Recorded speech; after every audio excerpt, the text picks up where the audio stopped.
Welcome to BlackUSA.news morning show. I'm your host, William Honablew Jr. Join us as we explore the news and opinions that impact our community. We break down how the major stories have a very personal, local, and racial impact. No topic is off limits, but even if the conversation gets rough, we're always going to keep it real.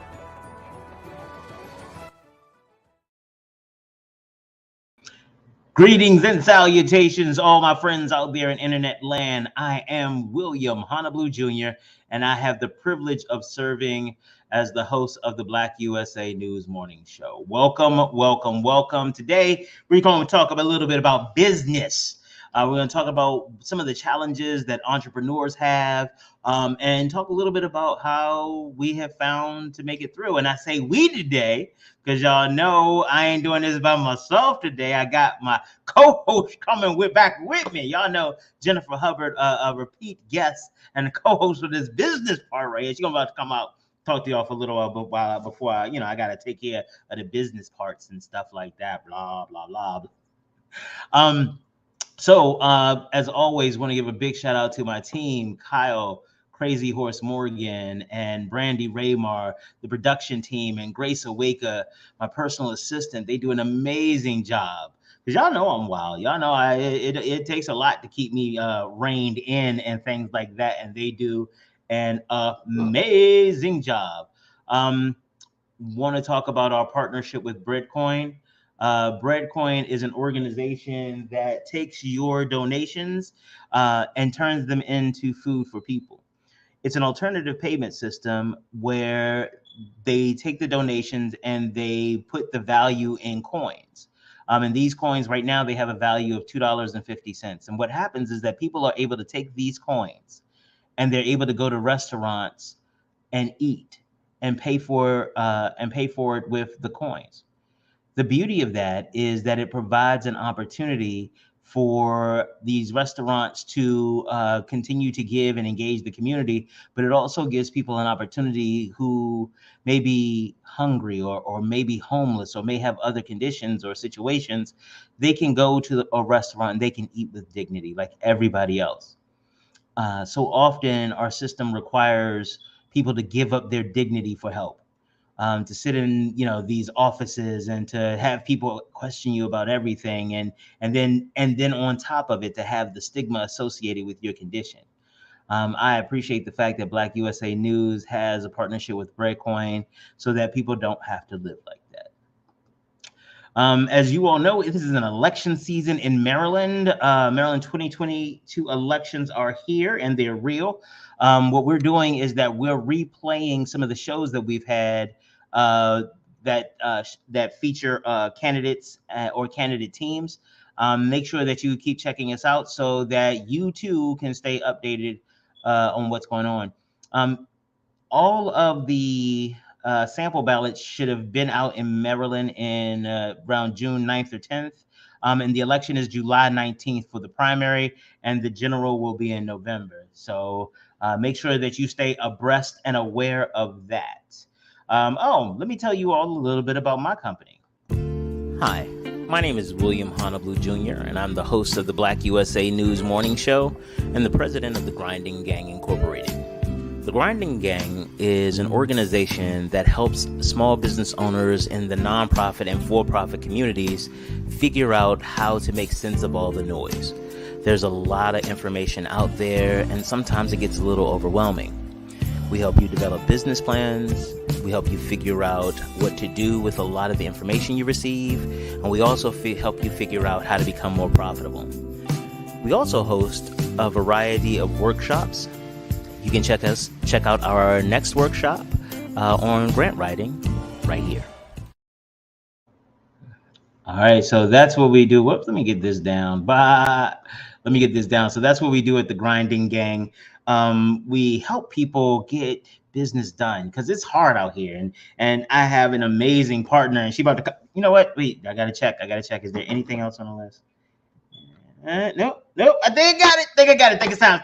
I can bring it out. Ladies and gentlemen, boys and girls, children of all ages, let me bring to the stage Jennifer Hubbard. Hey, how you doing? Hi. How are you doing? I'm doing just great.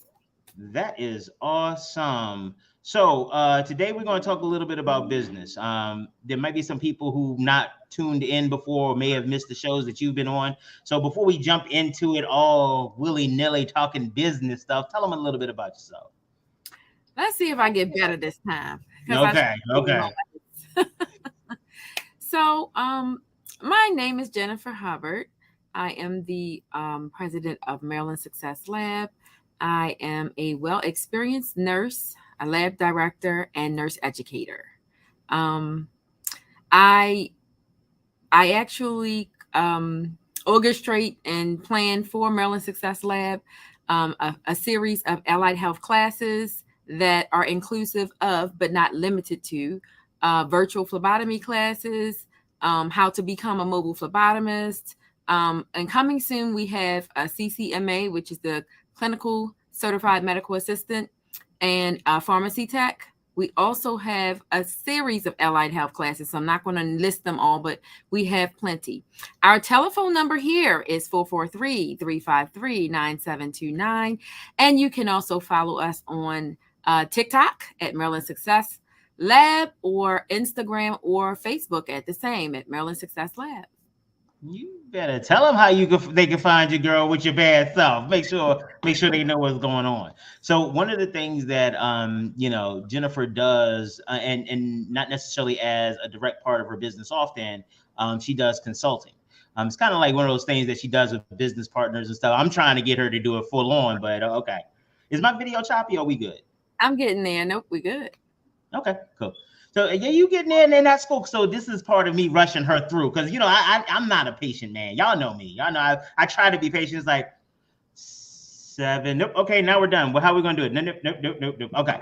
So Jennifer and I have a lot of great conversations, not just about our individual businesses, but also about people who have problems or who've come to us, and we try to help them figure it out. So what we've done is that we pulled together some of the questions that we've gotten over the years. Well, how do I do this? That, da, da, da.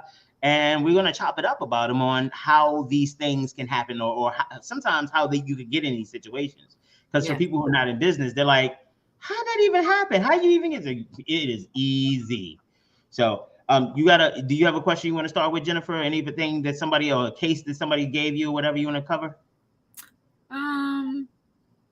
One of the easier things people ask, how do I start? Where do I start? Where did you get the money from? That's like a major thing that 99% of people who are trying to get in the business, they don't have a clue as to what's going on, but they know they want to do it. Right. They don't know how. And the thing is, I find that a lot of them may not even know they want to do it, but they believe they want to do it because they've read some magazines or they've seen people or their cousin does this, that, or the third. And if he could do it, I should be able to do it too. Yeah. And it's Lots of work, honey. When people are like, oh, you inspire me, or I want to be this person. Honey, it's no sleep. It's mixed emotions. It's a lot to it. It's more to it than a lot. Yeah. It's a lot. And so one of the things that in the interest of, letting people know what the hell is going on. One of the things that Jennifer and I do is that we help people start off with, how do I get started? We have a bunch of free tools and resources. I'm sorry, did you all not understand that we trying to help y'all too and make some money? Don't get it twisted. Don't do that. Don't be disrespectful. Don't do that. Okay. But the reality is that this is more art than science. Mm-hmm. Business is not like, oh, if you do this and then you do this, you'll have this money. Mm-hmm. Unless you know something different, Jennifer. That's been my experience. It's lots of work. It's hard work. You have to, especially when you're a small business and you're starting mm-hmm. off. It's a lot of work. It's a lot of research. And something that a lot of us fail to do. We are afraid to invest in ourselves. I'm not saying just mm-hmm. give people money, because you should research to make sure that places are accredited, that people are credible, because there are a lot of people out here who scam mm-hmm. people, and I get that. But you want to make sure that people have receipts, that other people are being able to and pull them up. Don't be afraid to pull up the state of Maryland to see, is this a bona fide business? And ask questions. You have every right, especially when you're spending any kind of money. So mm-hmm. yes. You have to invest in yourself. There's times you have to take chances. There will be some gains, and unfortunately, there will be some losses. When you take those losses, take them as not just a grain of salt, but take them as a lesson, so that you can plan for in the future. Because for me, when I take losses or hits, I don't just say, oh, no, I learn from my mistakes, and I don't like losing money. Right. So I'm not in business to lose money. So when things happen, hey, I know I need to create a policy for this. This needs to happen in the future, and so these are things that you have to do. Wow, it just got dark in here real quick to hell. You see, you done said something, the lights went out like, ow, yeah, she's right. The other part too is to make sure that you understand as you are navigating this business space that you don't know as much as you think you know. This whole life situation is scaring me. A lot of times what you need to do is that you need to spend some more time getting second and third opinion sometime. Also, where you don't start is with a salesperson. Say that again. Salespeople aren't your friend. Even your friends who are salespeople, they aren't your friend. And so there's a lot of information. And so, and again, not trying, to scare people a little bit, because giving you a realistic expectation that fear will be healthy.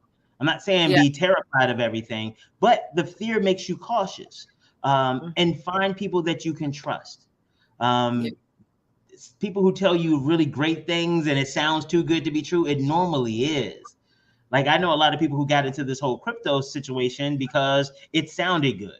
It sounded like this, and they were told, and when you have, these high profile people, what the hell is going on here? Like, light issues, stirring me, make me nervous.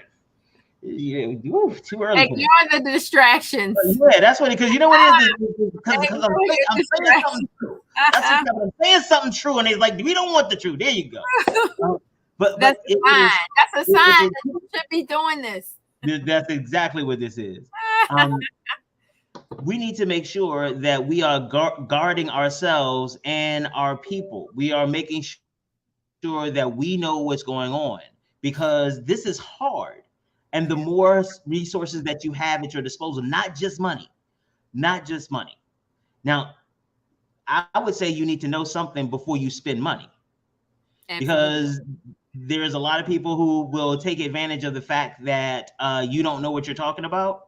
Yes. They'll listen for, they'll see if you're using vocabulary right, or if you just kind of go along with stuff you shouldn't go along with, and they will be like, oh, okay, so I know I can run this.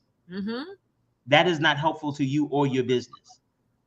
And so it is a lot of work, but making sure that you do research and go. Google can be your best friend. Yeah. And that's why you go Google and make sure that you go to various sources. Go to the Small Business Administration. Go to Forbes. Go to Investopedia. Go to your local Chamber of Commerce. Go to your local library. Oh, libraries, y'all. Libraries have so many programs. Or contact us. Well, no, wait. Let me be clear. I'm talking the free stuff first. Oh. Okay. So don't get into it. We do have free stuff. We do have a lot of resources because, some of the tools that we've created over the years, they're just sitting on our hard drives or whatever. So those are the tools that are free. They're out there for you. If you go to thegrindinggang.com, and when we circle back around, we're going to link Maryland Success Lab's website to the Grinding Gang website. It's going to be squad. Yes, squad up. So we do have those things out there, but real talk, before you spend money, even before you spend money with us, I mean, maybe a workshop here or there, but before you invest some serious money, make sure you do your research, because not only are you going to be investing cash, you're also going to be investing time, and time you cannot get back. I could sue you and get my money back, or maybe, because a lot of times once people take your money, they lose it, but I can at least try to get my money back, but I will never be able to get that time. Can I say something about that? I have learned so much, because I enjoy talking to my friends on the phone, But I'm telling you, there are some people that will occupy you on the phone, and you really have to start using your time management when you're a business owner. I cannot stress that enough, because the time will pass. It'll be too late for you to make that phone call for a follow-up. There are different agencies you have to call early in the morning. And honestly, time management, oh my God, you can't get your time back. So, the person that talks your head off, and sometimes you're like, okay, you're being nice. You can't do that anymore. Now you have to say, you know what? It was good talking to you. I have to call you back. And you're going to have to start setting appointments and times. And let's talk about your energy. Some people I can't talk to in the morning. First thing in the morning, boom, they're telling me I can't do it anymore. I don't have energy for it. I want to be in a positive space. So I keep myself positive. And I manage my time. What I do is I write down what I need to do. Google Calendar, Outlook, those are your friends. Use them. Don't be afraid. And I learned so much from Honablew because I used to write everything down. I was old school with a calendar, and I still love them now. I still have a calendar. But my main calendar is the Google Calendar, Outlook, and it's nothing wrong with telling your girlfriends, hey, look, we can meet up, and putting the date there and emailing them and having them to confirm. It's nothing like wasted time. If you have to meet with someone, what I do is I have them to pay me first, because people are reluctant to cancel if their money is involved. I confirm. If they're not going to come, then I can go on with my day. So always have something else to do, because I'm not going to sit here and waste my time. My time is my money in business. And so what Jennifer is talking about, it's absolutely true, making sure that you stay organized and you stay on top of the things that you have to do. But one of the things I want to make sure that we let people know is that do not expect to be able to organize yourself out of a deficit. If you are in a time hole, so in a week, 7 days a week, 24 hours a day, you have 168 hours. Imagine if it was money. You only had $168 every week. That's all you get. If you have $200 worth of obligations, that means some of them won't get met. Be realistic. And what ends up happening is that we tend to take, just like we would with money, well, I won't do this for myself this week. I won't do this for myself this week. And when you start doing that with your time, same thing what happens when you do it with your money. It's like, oh, I'm not going to get my hair done this week because, I got to make sure my due stays done. I'm talking about people, but natural. I'm talking about me. Like my due gets done like with a razor like that. But like, if that's the thing that you do, and you say, I'm not going to do that, and you don't fix the deficit, what will happen is that means next week you'll have to do it too, because you haven't fixed what was wrong. And self-care is part of that. It is very imperative that you have self-care, because what I find is certain things make me feel good, and certain things help me to be the person that I want to be. Not that any of it makes me hair. None of that makes me, but it makes me feel good. So it is good to pencil in some time for yourself, even if it's a little bit of time, and try to get away once a month. I mean, honestly, you need that. You have to keep that component, because if not, your mental health matters, your spiritual, everything, your physical. If you can't take care of yourself, how are you going to run a business and take care of a business? Because you're going to run yourself raggedy. You're not going to be the nicest person, and we all know, and you're not going to be patient. When I'm hungry, I'm not patient. When I had things going on, I'm not patient. Well, here's one of the things that Jennifer is covering so well, is that you have to know yourself. You need to know who you are. Now, there's some people who are infinitely patient. And in the beginning of your business, let's be clear, you don't know what the hell you're doing. You're not supposed to. All of it is a random guess. It's like the first time you sit at a poker table or a roulette table or something like that. It's like, all right, money, let's go. Yay. Because you don't know anything, and you're not supposed to. And that's why it's important that you, as you are navigating and making sure your mental health is good, anchoring in those things, because this is rough. This is unsure. And we are not programmed as humans. As humans, we're not programmed to accept change really easily.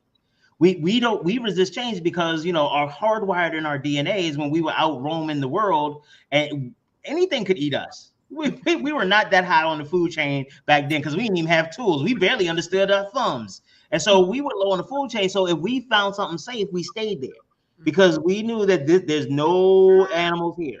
Nothing that eats us here. So we're cool here. Where you going? The animals eat us over there. Nope, thank you. Nope, not going over there. We know this. And so we do the same thing now, except that it's no longer saber-toothed tigers. It's the BG&E bill. It's no longer, eating poison berries is your commute to work. Like all of but it's still in our bodies. Our bodies don't know whether it's a saber-toothed tiger or a bill collector.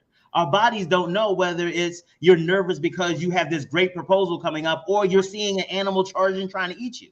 Like your body is responding to all of those. And that is why one of the biggest things and the hardest things, especially for new entrepreneurs to understand, is how to effectively use the word no.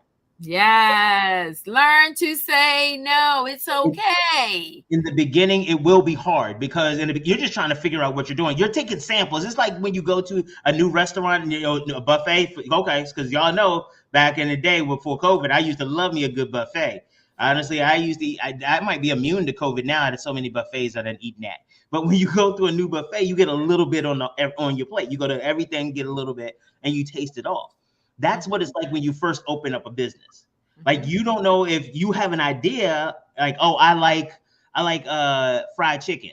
So I'm going to getting 2 pieces of fried chicken and then a little piece of lasagna, a little this, little that, just to take. I haven't eaten it today, so I'm just I let y'all know what's going on. Well, no, yeah, they had some fruit. Okay. But you know how the nurse is looking at you. Yeah, I know. So I had to clarify that I had some fruit. I did. So, but when you go and you get all of that stuff, you're not supposed to know what you like because you've never eaten here before. You're getting a little bit now. Their fried chicken may be horrible, so I'm not eating fried chicken from here. But this lasagna is bomb. But you don't know that until you eat. And a lot of times, as entrepreneurs, especially entrepreneurs of color who don't have a lot of support, we get real concerned about eating anything. Whoa. I don't want to eat this too much of this because what if it messes up my stomach? I ain't got nobody here. And so what you end up with is you end up in a situation where you are learning to make decisions. That's why it's important to do as much research and understanding beforehand and talk to as many people as you can, because you need to know what to say no to. Yes. And people in the game recognize that even Jennifer and I, we don't know who you are. Yeah. We don't know you like that. And by the way, we don't have to live with the consequences. We give you the best advice we can. And that is the thing you need to take with you. This is your business. You make $1 million. That's so great for you.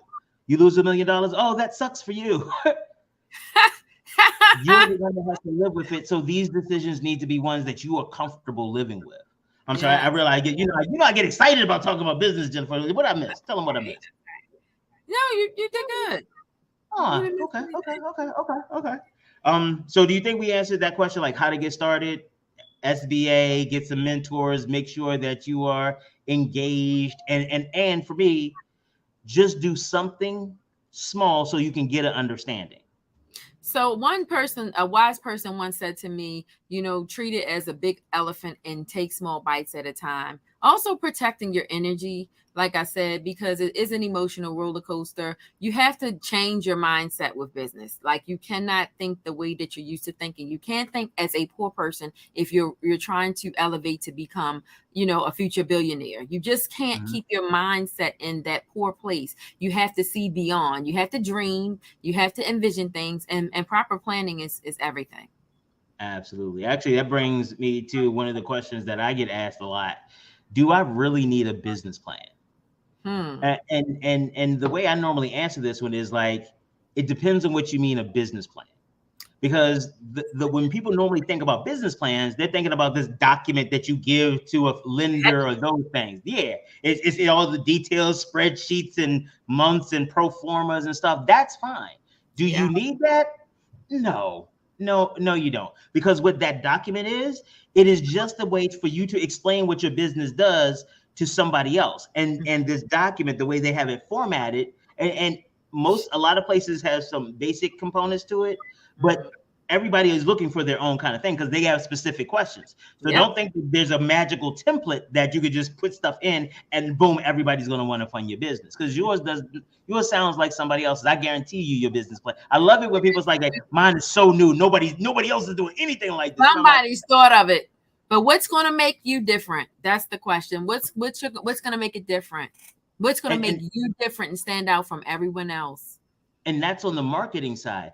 And the business plan that you needs to include that marketing angle, but also include all the steps you need to make the business work. Because you can have a well-written business plan, but if you don't know how to turn that business plan into what do you do tomorrow. And that's what I do when Jennifer and I work with people with business plans. We start back to, okay, from your goal that you want, what do you have to do starting tomorrow? Yes. And next week, what are the metrics, those types of things. And that's how you keep the energy going. That's how you stay focused. That's how you can stay positive. And that's how you learn and know what you're doing so that you can. And one of the things that I get excited to start talking too damn fast. Sorry. Okay. That was one of the show notes from before. One of the things that we also do is that we help you figure out what your quit criteria is.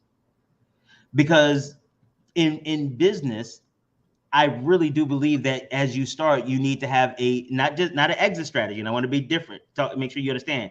There's an exit strategy. What I'm talking about is a quit criteria. The exit strategy is that once you've taken the business and you have achieved the goals, how do you transition into a new role, sell the business or whatever? That is an exit strategy. A quit criteria is, as I am thinking about this business in the future, I think that it'll do this, this, and this. And I'm willing to invest that, and that. But if it costs that plus that, oh, nah, I can't do that. And it's better to establish, because you can always change your mind. So it's better to establish those quick criteria in the beginning, because there is this emotional thing that happens when you start a business where you start like, I can make it work. All right, okay. One more contract. You know what? I should shut down, or I should let this client. Actually, one of the big ones is I should let this client go. And most of us who've been in business, we've had that client we should have let go. Don't be afraid to do it, honey. All money is not good money. And if you have a quick criteria, you know how much is good, because there's a certain amount of my life force that you will never be able to pay me for. Yeah. So that and for each job that I do, for each contract for me and for the business, is a certain amount, there's certain quick criteria. So if you and I have a scope of work that includes 3 things, and you are doing we're 1, 2, 2.5, 2.75, 2. And you're not trying to get it to conclusion, and you're trying or doing the thing Jennifer talks about, where hey, especially when your friends become clients, and you're having conversations that shift into business, and especially if part of what you do is consulting, those areas become real fluid. And so again, I don't want to leave the whole business plan thing. I'm sorry, because I get excited to start talking about every fuck thing. It's all right. Your business plan needs to be the steps along the way, not necessarily this big document, because that big document, you give it to somebody, they give you money, they check you in on that, but that doesn't help you tomorrow or the day after. And we show you how to do that, and it doesn't take all day to do it. We have. Well, it does take some time. If you have all the information, we can wrap it up. Yeah, but not a whole year or 6 months. And it's no. It doesn't have to do. You don't have to do that, because again, by the time you get to the point where you need the big document, well, you will have all of your little documents, all of your notes, all of your practice, all of the stuff because that's what that document should be. Yes. That document should not guide your business. That document should explain how you are going to guide your business. And I think that's one of the challenges when people come and ask me to write their business plans.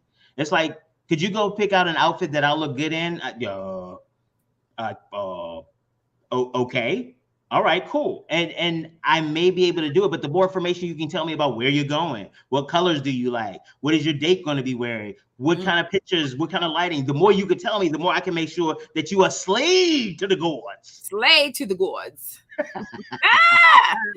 Yeah, and when you do finally get your business plan, you do want to make sure that every couple of months you take a moment to look back at it and see what you can change or what you can revamp or what you feel you need to do. That is very helpful. Revisiting your original document. That's your map, your original map. You may need to change roads, switch roads, take a highway, build a bridge, close a door, open a door, shut a door. And as Mr. Honablew was saying, all business, he was talking about that a few minutes ago, all business isn't good business. Sometimes people know that you are new and they will try to use you. They will try to cut a deal with you that really isn't going to profit you. So sometimes take a breath.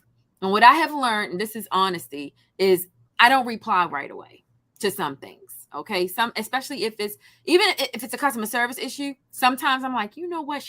I don't do that. I've learned not to do that. I've learned to take a break, even if I have to wait a day, and I'll think about it, because you don't want to lose your business and you don't want to have a certain image, but you definitely don't want to cheat yourself.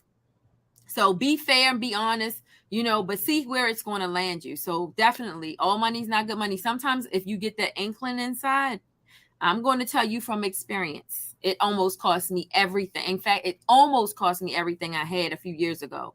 I'm going to tell you, listen to that voice. If it tells you this ain't right, this is not right, you better listen to that voice. And don't just trust people who are new to the scene. Yes. And again, so you know what? These are not hard and fast rules. And I realize that the reason that we're talking about it this way is because we spend most of our time helping people clean up kind of business messes that they've made. So a lot of people end up bringing us these horror stories, and we're like, let me try to help you not have one of these stories. But let's be clear, it is hard, but it can be so incredibly rewarding. For me, when I had health challenges, the fact that I did not have to go on somebody else's clock and I could reschedule my clients around and my entire business around what was good for my health, I couldn't have paid for that. Like there is no job, real talk, there's no job that would have been able to let me say, I don't have to come into meetings, or I don't have to come into meetings, or I will only do them remotely. Like, I'm sorry, I just can't leave the house because of health conditions. And it was okay. And also, as an entrepreneur, it gives you a different relationship with your customers. Yes. A lot of times when you work for somebody else, you are doing what you're told. I got trained and the system says this, the system says that. I'm sorry, I can't even help you. Why you getting mad at me? Ain't nothing I can do. But as an entrepreneur, literally everything you could do. And that is also, again, why no becomes your best friend. And it doesn't have to be a nasty no. Okay. It's not what you say, it's how you say it. Yeah. And the thing is, like, you're one of our other recurring guests, Alma Brown. We have a lot of stuff coming from her, Sanahara. One of the things that she talks about often is that your boundaries have to be sacred, because if you don't hold your boundaries sacred, who else will? If you don't love your God, how you going to convert anybody else? Amen. Amen. Amen. Amen. Amen. Pass the offering, please. But that is the thing. So no is not.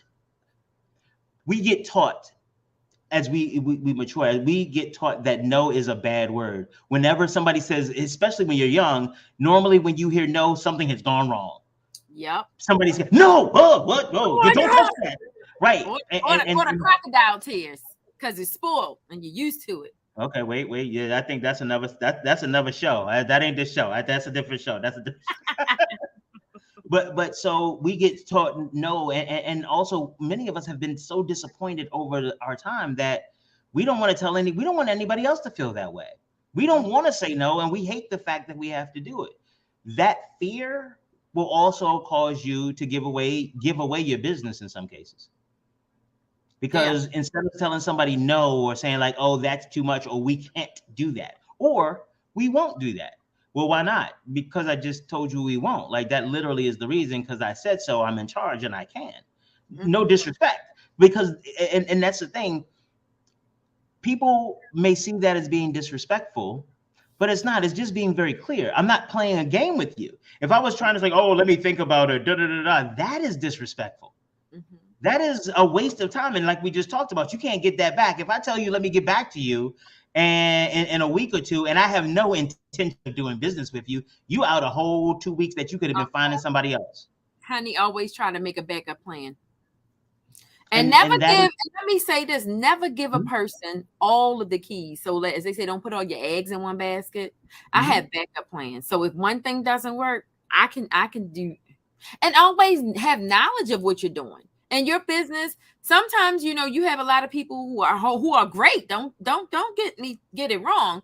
They're excellent at what they're doing. They're facilitating certain programs, and they don't have the credentials to actually teach the programs or do the programs. Now, that's not my case, but some people are that way. But the good part is I could hire 5 instructors, and if none of them showed up or all of them walked away, I could teach them myself. So my business does not take a loss. So you kind of want to always have a backup plan for yourself with certain things. And so the backup plan, Jennifer is absolutely right. And then when you're in small business, this is the pushback I'm going to give you. When you're small and first starting out, that is absolutely true. But as you start getting larger, that is not possible. I am comfortable. Jeff Bezos don't know how to drive a forklift around an Amazon warehouse in enough time to get the loads done out and door. But he knows how to manage the people right under him. He knows how to make sure that, and they know how to manage the people right under them. That's true. As you grow, thinking, because you'll have to move from this founder, work for yourself mentality to a business owner, CEO mentality. And those brains are not even the same. And one of the things that mindset, and my biggest thing is I say this often. I did not go into business to become my own employee. Okay. I don't want to work around the clock and work. Okay, got it. Yeah. Business, but I don't want to delegate myself in 10 areas. I want to delegate to other people so that I can continue to make the executive and administrative decisions. And please also, to Jennifer's point about executive and administrative decisions, recognize that is a different skill set. Everything you thought about why people should make decisions and how things should go, that's you need to take a step back from that and really look at the world that you are going to enter in. There's a Greek myth talked about the sword of Damocles. And so Damocles was this dude, and he came, and his homeboy was the king.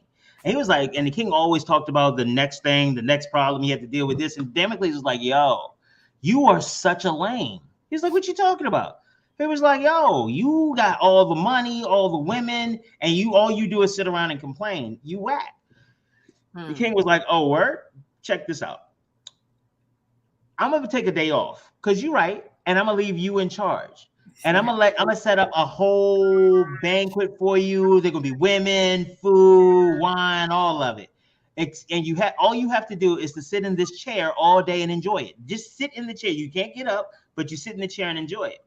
Damocles was like, hell yeah! So he showed up the next morning, party starting. It's like they day drinking, and because it's Greek, so they was day drinking back then, ancient Greeks. So they was day drinking, and he sits in the chair and he looks above his head, and there's a sword just hanging. Wow. On a thread right above his head. And he's like, whoa, hell no. The king said you have to sit there. Go ahead, party on. He was like, hell you mean party on? And so the women are coming up to him like, and he's like, don't move, don't make it breathe or nothing.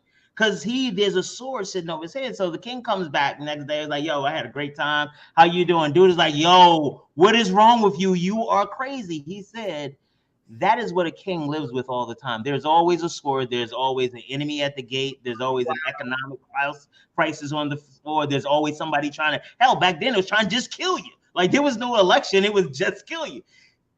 And what everybody else sees, because they don't sit in that chair, they see all the women. They see all of the money. They see you get to tell people what to do.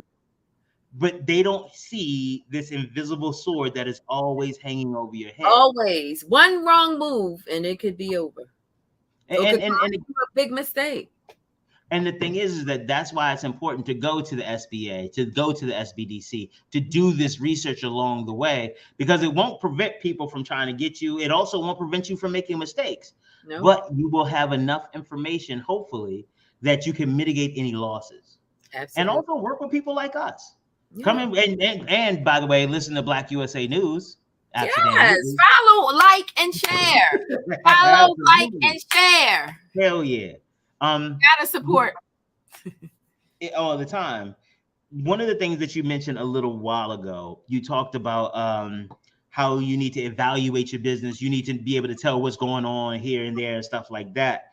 one of the other parts is that you need to be able to evaluate yourself and the changes in your mindset, because your mind will change. Yes. And what will happen is if you don't recognize that you are changing, and you don't, and when you change, you won't fit where you used to fit well. Nope. Real talk. Certain, like I have one of my clients right now. She is so conflicted because she loves her family, but they are destroying her business. Mm-hmm. And part of it is some other family issue, like family dynamics are actually playing in business, because the roles of siblings and parents and stuff are playing out in, well, how come this person gets to make that decision? Well, why I said we should do this. You never listen to me. Like, all of that is happening. And what she is struggling with is, how do I tell the people? Because when I was down and out, they loved and had my back. And now that I'm on the other side, if I keep letting them work with me, we will all be out of business. Fail. So go ahead. I don't want no. I wanted to ask you, like, so that's that way, and I didn't even realize that is an actual question, because that's some real stuff right there. Yeah. How your entire personal dynamics change with your business. What do you think about it? That is so true. I've learned a long time ago. Now, I love my family and my friends. I just don't think that they're a good correlation. I don't think that you can always do that. Now, you can maybe give them a small job, but I'm telling you, sometimes family or certain friends are going to be like, well, she owned a company, so I ain't got to work this hard. No one's going to work as hard as you do for your business. But personally, I like to keep family out of my business. I don't hire family. I do get asked if it's something minute or I know they're good at it. I might say, okay, well, could you do a few jobs? Could you go do a few blood draws or what have you? If I can trust that person. So it's business. It's not about friendship. It's not about family. It's about business. And you have to clarify that. For me, I personally, I'd rather separate business from personal, and I evaluate the person to see if that's what I really want to do. Like, what kind of person are you? Can I really trust you to do this? Are you going to do it? Or are you going to take advantage of the fact that I'm your relative? And so some of it is what you're saying is I agree with it. For you and what you know about your people. Like, for me, that is not I can't say that across the board with all of my family. There are certain family members. All of my family. I just think it's not, I just don't do it. I don't mix business with pleasure. That's just me. No, and I get it. I do, because part of my philosophy is that because especially as an entrepreneur, all this shit is mine. Like, all 168 hours are mine. When I work for somebody else, 40 hours belongs to whoever I work for. Like, and that's why, when I'm there, you bought this, yes, some boss, no, some boss, but as an entrepreneur, all of these are me. And that's the other benefit to entrepreneurship, is that it gives me an opportunity to explore and express the various parts of me. So for me, because of the relationships that I have with different family members, some cousins and siblings or whatever, there is a different engagement depending on which one I'm talking about. Now, again, I have a cousin who's like, I love hanging out with her, she's so funny. And I know her well, but would never do business with her. But that's because that's one of the other problems, is because I'm also not.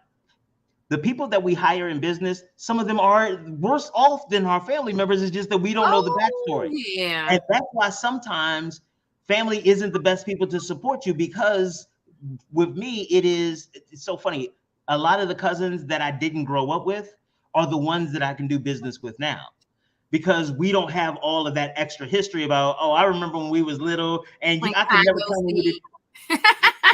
But also some other stuff, like drama stuff, like, I remember I used to always ask you to do stuff, and I could never count on you, and not even realizing that you are still thinking about that, calculating that in, when somebody else who just shows up and does a good interview, they get the job. And real talk, and especially because as an entrepreneur, you will always have to manage the family side eventually anyway. Yeah. So if you have if my cousin comes through and is like, yo, can I get a job? It's like, nah. And I hire somebody else and they end up messing up.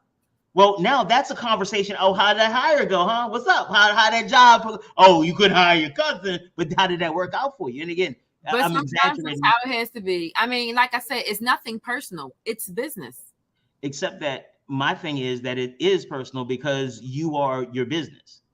And my thing is, and again, not saying that you should bring them into the actual business part, but even as you are planning your whole 168 life, you need to understand what that's going to mean, because real talk, sometimes those business decisions will have family implications that will have business decisions later on, or business implications later on. It's what comes with it. Yeah, and I think that's one of the things that we always come back to, is that this is art. There's nothing we could tell you, do this every time and it always works, or never do this and you will never have a problem. It's sometimes doing some stuff that should not. I literally have a client, when they told me what they were going to do, when I first got started too, they told me they were going to do, I was like, nope. I read the business case studies. I went out and did research, and I am great at research. Don't get it twisted. And I put together a plan, and they were like, well, we don't want to do this. I was like, no, you can do this. Like, I had literally what they needed to start doing, how they needed to start doing outreach, so that in 12 years, they can be a regional concern in the mid-Atlantic area. And they were like, well, no, we just want to keep the one stall. I said, what? And they were like, we just want to keep the one stall. And I didn't understand, because I studied business. I had a brand new MBA, and it said everybody wants all the money. And they were like, no, we like working with our customers. We like doing this. And it was like, that's not business though. I was confused. But what they taught me was it was their business. It wasn't my vision for them. It wasn't the MBA vision. It wasn't all of the Forbes. It was they. And guess what? They literally did it for another 20 years and loved it. There was a husband and wife couple, and they literally did it until he died. Wow. But you see what I'm saying? So I would have pushed them in a place that could have messed up their whole marriage. And one of the things that happened, it was wonderful while they were building the business, is that it gave them, they both quit their full-time jobs, which, this was more full-time, but they were also able to take their son along with them. And they had identified that he had some learning challenges before, but spending more time with him, they were able to provide additional support. And this kid went from being a student that they were about to literally throw away in the school system. Well, maybe we can get him through high school. In the 8th grade, they were talking about maybe we can get him through high school. This brother has a doctorate in engineering, fire engineering. I didn't even know fire engineering was a thing. I didn't either. You learn something. But he was a doctor, but some of it was because they didn't follow my advice. And I'm an expert, and they didn't follow going to, well, let's do corporate, let's try to build these locations. And because it was the plan. Oh, the plan was smooth. The plan was smooth, but it wasn't for them. And I am so grateful for that lesson, that at the end of the day, you have to be comfortable in what you create, because it's going to be rough anyway. There's going to be roughness. That's it. So and do something you love, because you're going to be in it. You got to do that research and really be in it. Yeah, especially the research. Make yourself an expert. That is one of the easiest ways to maintain. You're right. That's one of the easiest ways to maintain your client base, because who else they're going to go to? Yeah, read and research. The other part too is that in the reading and research, that one of the challenges that a lot of people have is that they have not been taught how to do effective research. That's why things are so confusing, because if it sounds, and I've seen this happen a lot, and actually it happens on our political stage as well. If it sounds like it's a news article and it looks like a news article, people will just, oh wow, that's news, and it's like, no, this is I remember, and actually to tell you how deep it goes, you have members of, well, some of them are not bright, but you have members of Congress who take these fake accounts and start, because it looks like a news article, it looks like it's from CNN or Fox News, it looks like it's from these places. And that's, if they can do that to people who are on social media and have staffs, what do you think can happen to you with just random articles? That's why it's important to not have enough information so you can decipher what's some good information and what's some bull. Mm-hmm. Mm-hmm. Oh man, you got any other questions, Jennifer? What's another one that people ask you? Because I don't know. Where do you get your patients from? How do you get business? Woo! You know what? That might have to. You know what? I'm gonna put it that. I have to tell y'all, this whole show is not scripted. We just See, if y'all don't know, ain't nothing we do here scripted. There's the y'all have outbursts. I can't. love I it. can't do scripted. I can't even. My mind will be I read the word wrong. What was that? The man form. The man form. No, it's from. No, but it says form on the paper. So if I say, because that's what I happen to. I'm stuck on the typo. We can't move it. Cut the cut. Show's over. Typo. I hate this. I'm done. Done. You know what? I'll be in my trailer. Good day. Scene 2, action. But how you want to make the next show? How to get money?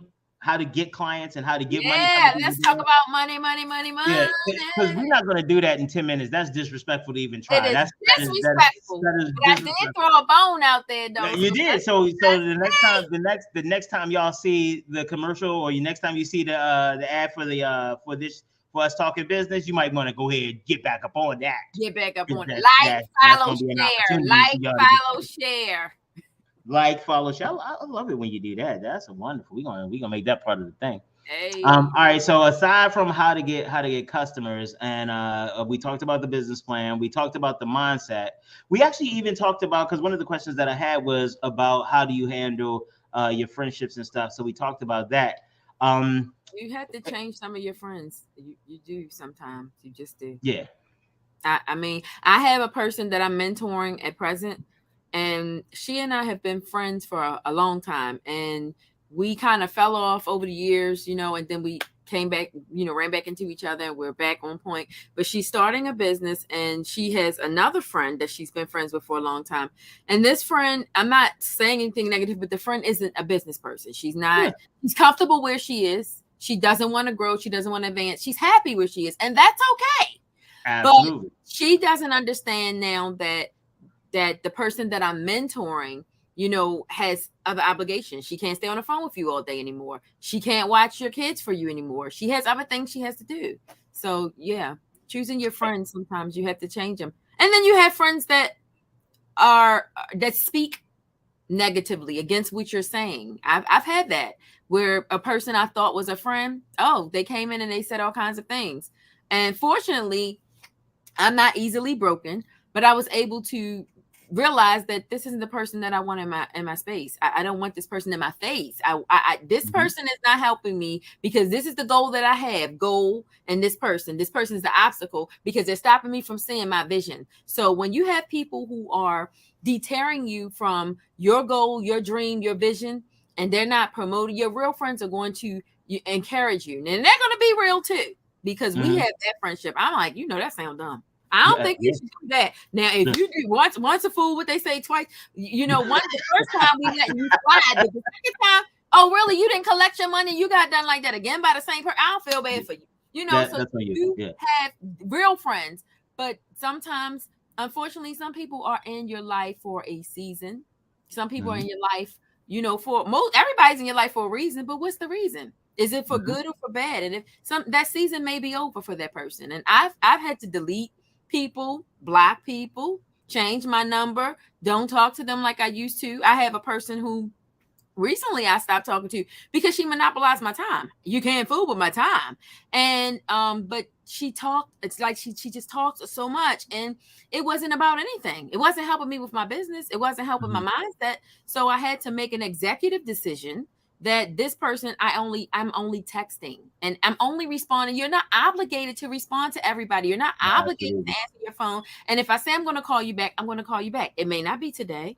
It might be next week, because I have to prioritize things now as a business owner. I must make these phone calls. I have to call. Hey, my phone, we're having a conversation about nothing. My phone is ringing. Every time my phone rings, it's about money. It's about my business. This is my business phone. I have to answer it.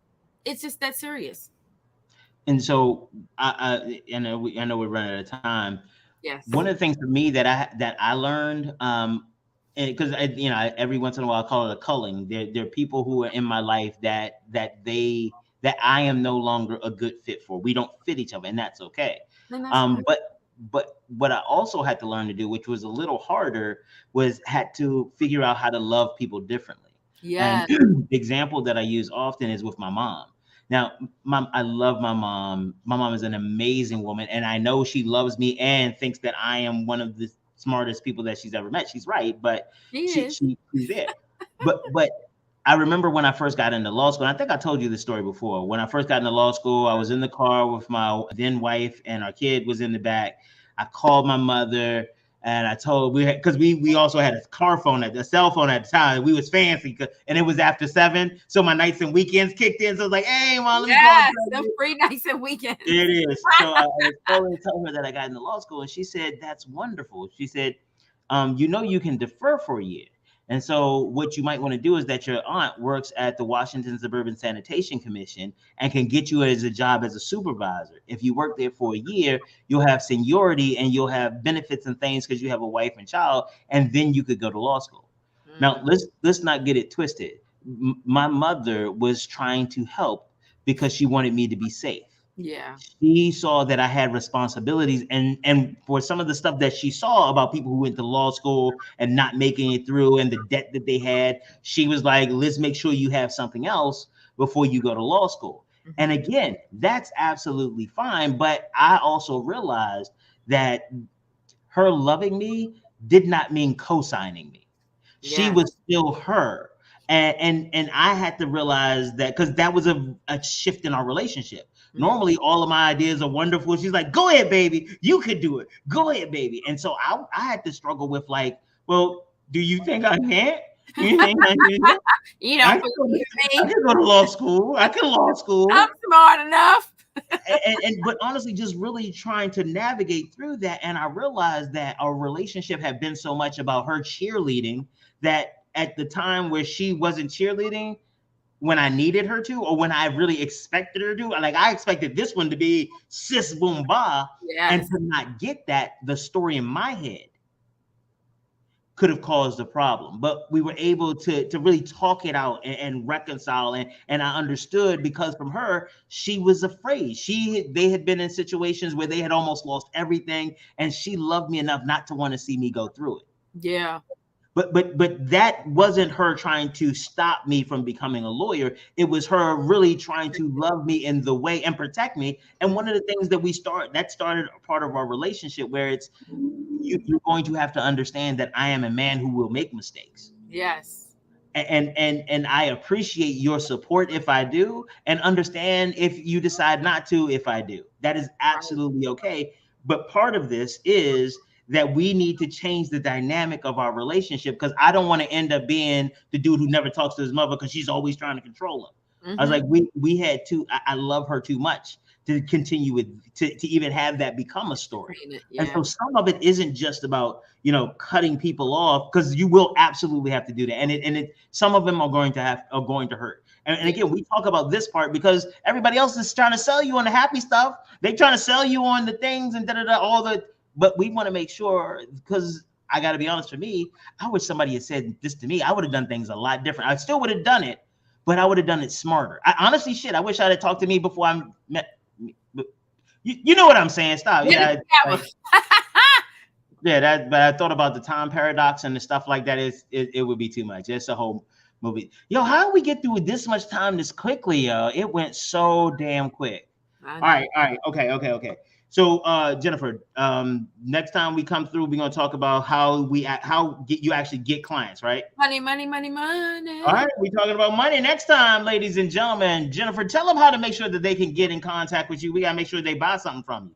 Hey, Maryland Success Lab is on Instagram. We are on Facebook. Maryland Success Lab is right across my screen, and also we are on TikTok. I am like TikToking out of my mind. Oh yes, yeah. Make sure y'all go. Y'all follow, share. I was gonna say it for you, especially on TikTok. Like, follow, and share on TikTok. Yes, I'm having a good old time. TikTok. Also, you can call me at 443-353-9729. You can also write administration@mdsuccessllc.com. All right, we will be black next time. Yeah.